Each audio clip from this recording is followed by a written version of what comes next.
The funny thing about rules is that the people who weaponize them usually forget where they left their fingerprints. At exactly 6 hours and 3 seconds on a cold Saturday morning, the engine caught. One hard metallic cough. Then another. Then the machine roared to life. The sound rolled through Briar Glen Estates like mechanical thunder, bouncing off identical garage doors and perfectly trimmed hedges. I stood under the pale blue light of my driveway with a paper cup of black coffee warming my hand, watching exhaust curl into the pre-dawn air. The smell of gasoline mixed with wet grass and cold pavement. Somewhere behind me, a sprinkler hissed across a lawn nobody was awake to admire. Not yet. I looked at my watch. 6 hours and 3 seconds. 3 seconds. That was all it took. A light snapped on inside the 2-story brick house across the common strip. Then another. The upstairs curtains jerked apart so violently I could see the brass rod shake. There she was. Vanessa Whitmore. 51 years old. HOA president. Real estate agent. Self-appointed queen of every mailbox, trash can, fence post, and blade of grass within half a mile. Even through the glass, I saw her mouth fall open. I took a slow sip of coffee. The engine kept running. Her bedroom window flew upward. Ethan. Her voice cut through the morning hard enough to scare 2 birds out of a maple tree. I didn't answer. That made it worse. 30 seconds later, Vanessa exploded through her front door in a white bathrobe, one hand clutching her phone, the other stabbing toward me like she was directing artillery. Her blonde hair, normally sprayed into architectural perfection, was flattened on one side. Bare feet slapped against the cold concrete. Turn that thing off. The machine growled behind me. I glanced at my watch again. 6 hours and 41 seconds. Vanessa crossed her lawn fast, face red, phone already recording. You think this is funny? She screamed. You think you can harass me in my own home? I said nothing. Because 3 weeks earlier, Vanessa had fined me $250 for mowing my own lawn at 7:42 in the morning. 7:42. I remember the exact time because she'd photographed my mower, photographed me, photographed the clock on her dashboard, then stood in my driveway and told me the city code didn't matter. I run this community, she'd said. That sentence had stayed with me. So had her signature. Now porch lights were flickering on across the cul-de-sac. Curtains moved. Garage cameras blinked awake. My neighbor Walter Briggs stepped onto his porch wearing flannel pants and the expression of a man who had been waiting years for something exactly like this. Vanessa raised her phone. I'm calling 911. I finally looked at her. Okay. She froze. Just for half a second. People like Vanessa expect anger. They understand shouting. They know how to twist panic into guilt. Calm makes them nervous. Her thumb hit the screen. You're finished, Ethan. Then I saw headlights turn into the subdivision. A patrol car. Vanessa smiled. Behind it came a second vehicle. White city seal on the door. Code enforcement. Her smile weakened. I set my coffee on the hood of my truck and reached through the open window for the thick black binder sitting on the passenger seat. Vanessa didn't know about the timestamps. She didn't know about the contractor. She didn't know I had every email, every invoice, every altered rule, and one very important document carrying her own signature. Most importantly, she didn't know why the machine had started at 6 in the morning. I hadn't chosen that time. She had. And before breakfast, the entire neighborhood was going to find out exactly what their HOA president had been hiding. 3 weeks earlier, at 7:42 on a Saturday morning, I still thought the whole thing was about grass. That was my first mistake. The sun had barely cleared the roofs when I pulled the orange mower from my garage. Dew clung to the lawn in silver beads. The air smelled like damp soil, gasoline, and the coffee I'd left cooling on my workbench. Somewhere down the block, a dog barked once and went quiet. My name is Ethan Cole. I'm 43 years old, divorced, and I've spent most of my adult life fixing things people with cleaner hands usually throw away. Small engines, irrigation pumps, commercial mowers, broken fences, bad drainage. For the last 11 years, I've owned Cole Groundworks, a landscaping company small enough that I still sharpen my own blades and large enough to keep 3 good men employed. That Saturday wasn't work. It was my lawn. My daughter Megan had a college prep exam at 10, and I'd promised breakfast before driving her across town. I checked the time twice before starting. 7:42, legal under city code. I pulled the starter. The mower snapped awake. I had made exactly 2 passes when a white Cadillac Escalade stopped at the curb. I knew that vehicle. Everyone in Briar Glen did. Vanessa Whitmore lowered the driver's window slowly. Turn it off. I killed the engine. Silence dropped over the yard so fast I could hear water ticking from the mower deck. Morning, Vanessa. She stepped out wearing cream-colored tennis clothes and sunglasses large enough to hide half her face. Her blonde hair looked untouched by humidity. A clipboard rested against one hip. You cannot operate commercial machinery this early. I looked at my mower, then at my house, then back at her. It's my mower. On my lawn. That isn't the issue. It usually helps to know what the issue is. Her mouth tightened. Vanessa had been HOA president for 4 years. She measured lawns with an actual ruler. She photographed trash cans left visible after pickup. Once, she sent Walter Briggs a warning because his American flag was excessively weathered. She pointed at the mower. Quiet hours remain in effect until 8. No, they don't. That got her attention. I wiped dew from my forearm and nodded toward the street. City ordinance allows residential lawn equipment after 7. Her sunglasses came off. Her eyes were pale blue and completely humorless. I don't care what the city allows. The words landed softly. That made them worse. She stepped closer, expensive perfume cutting through the smell of wet grass. I run this community. Behind me, the front door opened. Megan stood there holding her backpack. Dad, we need to leave in 20. Vanessa glanced at her, then back at me. You people always think rules are optional when they become inconvenient. You people. 2 words. Quiet. Polished. Deliberate. I felt my jaw tighten, but I kept my voice. Level. Show me the rule. Vanessa smiled. Not warmly. The kind of smile you see right before someone closes a door in your face. Oh, Ethan. I will. She raised her phone. Click. A photograph of me. Click. The mower. Click. My work trailer behind the fence. Then she climbed back into the Escalade and drove away. Monday morning, a certified envelope arrived. Heavy paper. Fresh toner. Official HOA letterhead. I opened it over the kitchen counter while Megan ate cereal. Repeated early morning commercial landscaping disturbance. $250. I read the sentence twice. Then I noticed something else. The violation listed 3 previous incidents. Dates. Times. Formal complaints. The problem was simple. 2 of those mornings, I hadn't even been home. That was when I stopped seeing Vanessa Whitmore as an annoying neighbor and started seeing her as a pattern. Patterns are familiar to me. A mower engine misses every 4th cycle. You check fuel delivery. 1 sprinkler zone loses pressure. You trace the line. 3 violation notices appear for mornings when you were 40 miles away. You stop arguing about grass and start asking who benefits from the lie. I laid the HOA letter on my kitchen table. Megan leaned over my shoulder, spoon frozen above her cereal. Dad, weren't we at Grandma's on this date? She tapped the second alleged incident. I looked. June 14th. 7:16 a.m. She was right. We had driven to my mother's place Friday night and stayed until Sunday. My truck's toll receipt could prove it. The third date was even better. June 21st. I had been on a commercial drainage job before sunrise. My crew clocked in at 6:30 across town. I felt something cold settle behind my ribs. Not anger. Clarity. By noon, Vanessa's Escalade rolled past my house at walking speed. She did that often. White paint gleaming. Windows tinted. The low hum of that oversized engine moving through Briar Glen like a patrol vehicle. I watched from my garage. She stopped at the Henderson's house and photographed a trash bin. 2 doors down, she measured grass beside a mailbox. At Walter Briggs's place, she stood under his flagpole, tilted her head, and wrote something on her clipboard. Vanessa didn't manage the neighborhood. She inspected it for weakness. The next week, the pressure tightened. Tuesday brought a warning about my work trailer, even though it sat behind a 6-foot privacy fence. Wednesday brought a complaint about visible petroleum staining on my driveway. It was water from washing my truck. Thursday, one of my customers stopped by to pick up an irrigation estimate. Vanessa photographed his license plate before he reached my porch.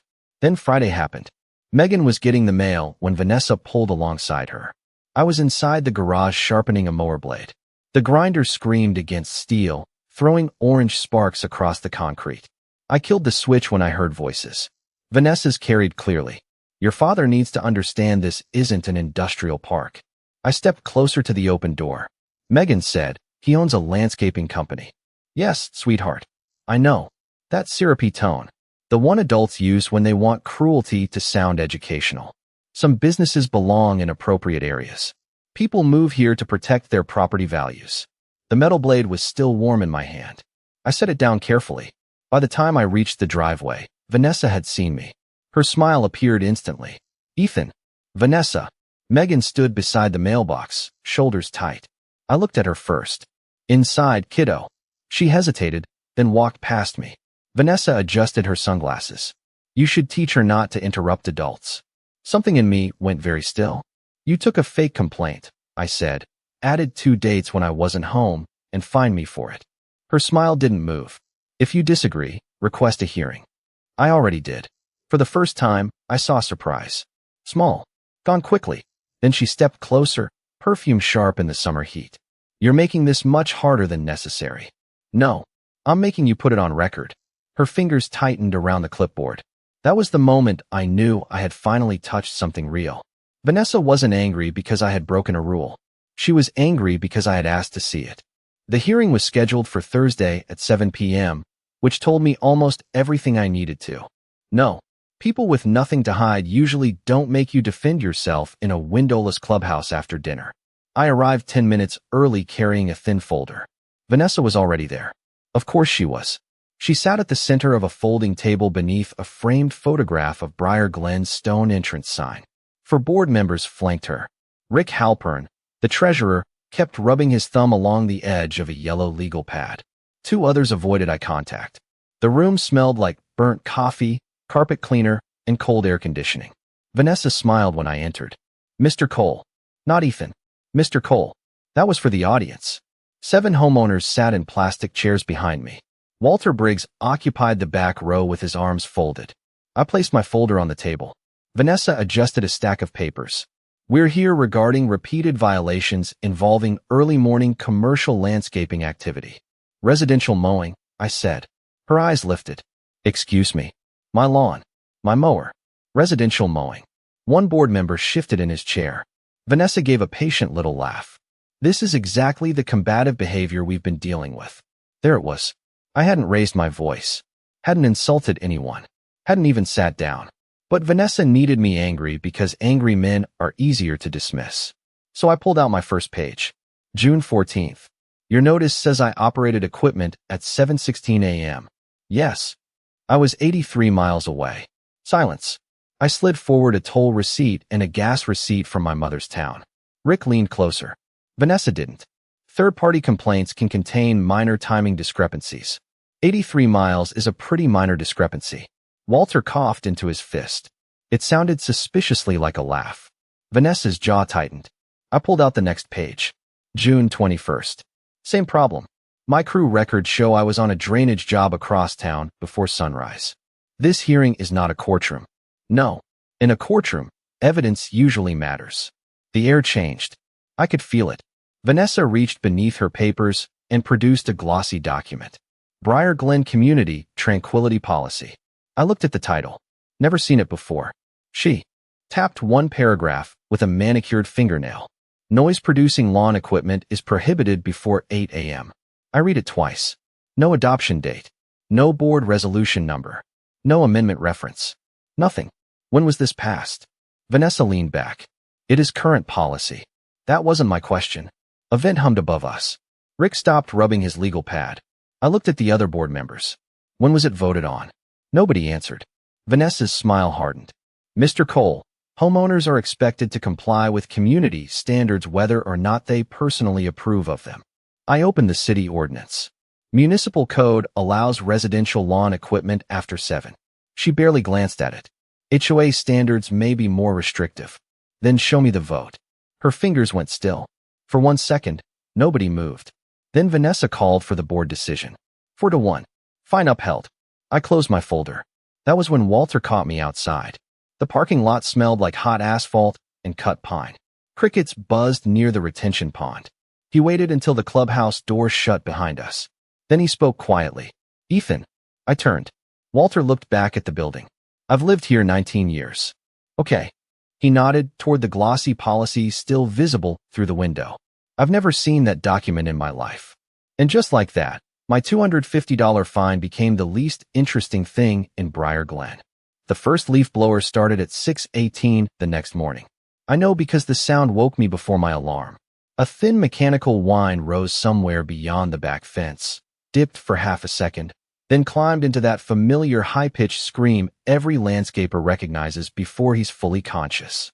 I opened my eyes. Dark ceiling, blue light at the curtains. Then I looked at the clock. 6:18. For a moment, I just lay there listening. Wah wah. Silence. Wah wah. I got out of bed. The hardwood felt cold under my feet. I crossed the hallway, past Megan's closed door, and stepped onto the back deck. The air smelled like wet mulch and diesel exhaust. Across the drainage pond, two men in green shirts were clearing the HOA common strip. One carried a backpack blower. The other drove a commercial stand-on mower. I stared at them. Then I laughed. Quietly. Because sometimes hypocrisy doesn't hide. Sometimes it wears a company logo and starts before sunrise. I grabbed my phone. 6:19, record. The next morning, I woke at 6:11. Same crew. Tuesday, 6:23. Thursday, 5:58. That one mattered. I stood inside my dark garage with the door cracked 6 inches, filming through the gap, while a Greencrest Property Services truck rolled past my house. Amber lights flashed across the wet pavement. A trailer rattled behind it carrying 2 blowers and a zero-turn mower. 5:58 a.m. The same neighborhood that fined me $250 for mowing at 7:42. I started a spreadsheet. Date, time, location, equipment, vehicle plate, video file. Megan found me at the kitchen table Sunday afternoon with my laptop open and 3 cups of coffee lined beside it. She dropped her backpack. What are you doing? Learning. That looks like stalking. It's called documentation when you're boring. She pulled out a chair. I showed her the timestamps. Her expression changed. Wait, they can do this. That's the question. She pointed at one video. Dad, zoom in. I did. The image sharpened enough to show the Greencrest truck parked near Vanessa's white Escalade. Not once. For separate mornings. Always near her house. Always early. Megan looked at me. If it's against the rules, why can they do it? I leaned back. Outside, sprinklers clicked on in perfect sequence. That's what I'm trying to find out. So I checked my driveway cameras. Then the side camera. Then archived footage going back 30 days. The pattern got worse. 6:17, 6:09, 5:55. HOA contractors had been operating before 8 for weeks. Vanessa had driven past them. Spoken to them. Once, she handed a supervisor coffee. No warnings. No photographs. No fines. That evening, I printed my first formal records request. Landscaping contracts. Board minutes. Noise policies. Vendor invoices. Enforcement records. I sent it certified. 3 days later, Vanessa replied with 6 words. Request denied. Not relevant to violation. I read the email twice. Then I noticed the attachment. She had accidentally included the first page of a vendor payment summary. Greencrest Property Services. Monthly amount. $18,750. Approved by Vanessa Whitmore. I stared at her name. Then at the figure. Briar Glen wasn't paying for lawn care. Not at that price. And for the first time, I wondered if Vanessa had invented a rule to punish me because I was noisy, or because I had started looking in the wrong direction. Vanessa made one mistake people like her always make. She assumed refusing me would make me stop asking. It didn't. I sent a second records request the next morning by certified mail. This one was 12 pages long, itemized by date, vendor, board action, payment category, and policy adoption history. I asked for the Greencrest contract, every amendment attached to it, meeting minutes approving the expense, and the original vote creating the so-called community tranquility policy. Then I waited. 5 days. 6. On the 7th, another certified envelope arrived. Threatening or burdensome communication with association leadership. Proposed fine, $500. I laughed so hard Megan came into the kitchen. What? I handed her the letter. She read it. They're fining you for asking why they fined you. Apparently. That feels illegal. Maybe. I took the letter back. But stupid is easier to prove. 2 days later, Rick Halpern called me. Not from the HOA office. From his personal cell. His voice was low. Ethan, are you home? Yeah. I'm dropping something off. What? He hung up. 20 minutes later, a dark blue sedan stopped outside. Rick walked to my porch carrying a black binder against his chest. Sweat darkened the collar of his shirt. He didn't come inside. I was never here. Rick, I said I was never here. He pushed the binder into my hands. Then he left. The thing smelled like fresh toner and dusty cardboard. I opened it on my workbench beneath the fluorescent lights. Contracts, invoices, board minutes, vendor amendments. Megan sat beside me while I turned pages. Then I found Greencrest. $18,750 per month. I read the number again. The original contract had been lower. Much lower. There were amendments, fuel adjustments, priority service fees, emergency availability charges. Then one sentence stopped me. Earliest permissible start times are preferred to minimize interference with daytime property showings. I felt the room go quiet. At the bottom of the page was a signature. Vanessa Whitmore. Megan leaned closer.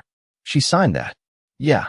The HOA president who fined me for mowing at 7:42 had personally instructed contractors to begin at the earliest permissible hour. But that wasn't the worst part. I kept reading. A Second Amendment referenced urgent maintenance near common drainage zones. I pulled up Briar Glen's property map. There it was. A narrow common strip beside the retention pond, directly behind Vanessa's house. I knew that strip. Standing water, clogged runoff channel, overgrown edges, mosquito complaints, 3 unresolved maintenance requests, 1 marked urgent. Approved by Vanessa. My phone buzzed. Walter. I answered. You need to see this, he said. He sent me a photograph from an old neighborhood newsletter. Greencrest's supervisor stood beside Vanessa at a charity barbecue. The caption identified him. Kyle Mercer, Vanessa's brother-in-law. I stared at the screen, then at the invoices, then at her signature. Megan whispered, Dad. I closed the binder. For 3 weeks, Vanessa thought she was teaching me a lesson about noise. She had no idea she had handed me a clock, a location, a contractor, and her name in blue ink. I looked toward the garage wall. My old clock ticked 2 minutes fast. And for the first time since that $250 fine arrived, I knew exactly what time this story was going to end. The best traps don't look like traps. They look like paperwork. By Monday morning, I had spread half of Briar Glen across my garage floor. Property maps, drainage diagrams, printed emails, Greencrest invoices, the fake tranquility policy, Vanessa's signed amendment. Red circles connected dates to times. Yellow tabs marked contradictions. Blue tabs marked money. Megan stood in the doorway holding a bowl of cereal. You look insane. I'm organizing. You taped a map to the lawnmower. It was the only flat surface left. She considered that. Still insane. I smiled, but my eyes stayed on the common property map. The narrow strip behind Vanessa's house was shaded green. HOA property, not hers. That mattered. I drove to the city office after lunch and spent 40 minutes beneath fluorescent lights that made everyone look tired. A code officer named Daniel Price met me at the counter. Mid-50s, gray mustache, reading glasses hanging from his shirt. I showed him the drainage complaints. He read them, then the maintenance designation, then Vanessa's amendment. Daniel looked over his glasses. You're not planning to operate equipment on HOA property yourself, are you? No, good. I'm planning to make sure the people responsible for it follow their own schedule. That earned me half a smile. He checked the municipal code, then pulled up a separate maintenance provision covering approved common area drainage work under specific conditions. I read every word. Twice. What's the earliest permissible start? Daniel tapped the screen. Under this provision, with documented maintenance authorization? I waited. 6 a.m. There it was. Not revenge. Not yet. Just a time. I spent the next 4 days making sure Vanessa had nowhere to hide. I photographed the standing water, logged mosquito complaints, recorded the blocked runoff channel, confirmed the common strip boundaries, saved every email. Then I found the message that turned the whole thing from an opportunity into a gift. 6 months earlier, Walter had complained about flooding behind his fence. Vanessa had replied to the entire maintenance committee. All urgent common area work should be completed at the earliest legally permissible hour to avoid disrupting residents during the day. I printed it, put it behind her signed amendment. Then I called Rick. I need one thing. His voice tightened. What? Written confirmation that the drainage request is still open. Silence. Ethan, I can't authorize. I didn't ask you to authorize anything.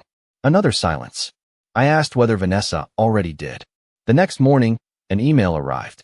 Urgent status remains active. I printed that too. Friday night, I checked my driveway cameras. Charged 2 backup batteries. Set the black binder on my truck seat. My orange mower sat untouched in the garage. That was important. Vanessa expected me to break a rule. I wasn't going to. At 9:14 p.m., Megan found me adjusting the old wall clock. You know that thing runs 2 minutes fast. I know. She watched me set my alarm. 5:15 a.m. Then she looked at the binder. Are you scared? I thought about it. A little. Good. I raised an eyebrow. She shrugged. You always tell me scared people double-check things. At 5:57 the next morning, I stood in my driveway holding black coffee. Mist hung above the retention pond. The common strip disappeared into darkness behind Vanessa's house. Then amber lights appeared at the end of the street. A maintenance truck turned the corner. I checked my watch.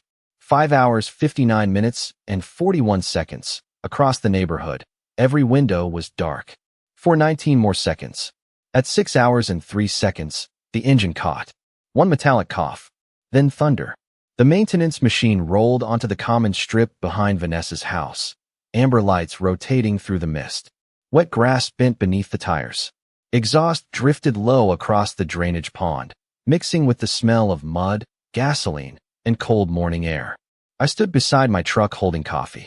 Exactly where this story began. The upstairs curtains snapped apart. Vanessa appeared behind the glass. Her mouth opened. I checked my watch. 3 seconds later, the window flew up. Ethan. A light came on at Walter's house. Then another across the cul-de-sac. The machine kept moving. Vanessa disappeared from the window and burst through her front door in a white bathrobe. Phone already recording. Turn that thing off. I took a sip. She crossed her lawn barefoot. You think this is funny? No, this is harassment. Behind her, the machine hit thicker growth. The engine deepened. Vanessa flinched. Then she saw my binder. Her expression changed. Just slightly. You planned this. I documented it. She raised her phone closer to my face. I'm calling the police. Okay. That answer frightened her more than an argument would have. She made the call. By 6:07, half the neighborhood was awake. Walter stood on his porch. Megan watched through our front window. Then headlights turned into Briar Glen. A patrol car. Vanessa smiled. There, she said. Now we'll see how clever you are. The officer stepped out. Before Vanessa reached him, another vehicle arrived. White door. City seal. Daniel Price. Her smile disappeared. What is code enforcement doing here? Daniel adjusted his glasses. Following up on an active common area maintenance issue. Vanessa pointed at me. He orchestrated this to terrorize me. I opened the binder. Officer, may I show you something? Vanessa laughed sharply. This man has been conducting illegal commercial operations. Page 1, I said. City maintenance provision. Page 2, HOA property map. Page 3, open drainage complaint. Page 4, urgent status confirmation. Vanessa's face lost color. Then I turned one more page. Her email. Earliest legally permissible hour. She stared at it. That is out of context. I turned another page. Greencrest Amendment. Her signature in blue ink. I looked at her. You wanted the earliest permissible maintenance schedule, Vanessa. The neighborhood had gone silent except for the engine. 6 a.m. was your idea. For the first time since I'd known her, Vanessa had nothing to say. Then a truck door slammed behind us. Greencrest. The supervisor climbed out. Kyle Mercer, Vanessa's brother-in-law. Rick Halpern had just stepped onto the sidewalk. He saw Kyle. Then Vanessa. Then the truck. His face changed. Kyle. Vanessa spun around. Rick, this has nothing to do with, why is your brother-in-law supervising our $18,000 landscaping contract? Nobody moved. Vanessa's phone was still recording. Still pointed at all of us. She had called the police. She had summoned code enforcement. She had gathered witnesses.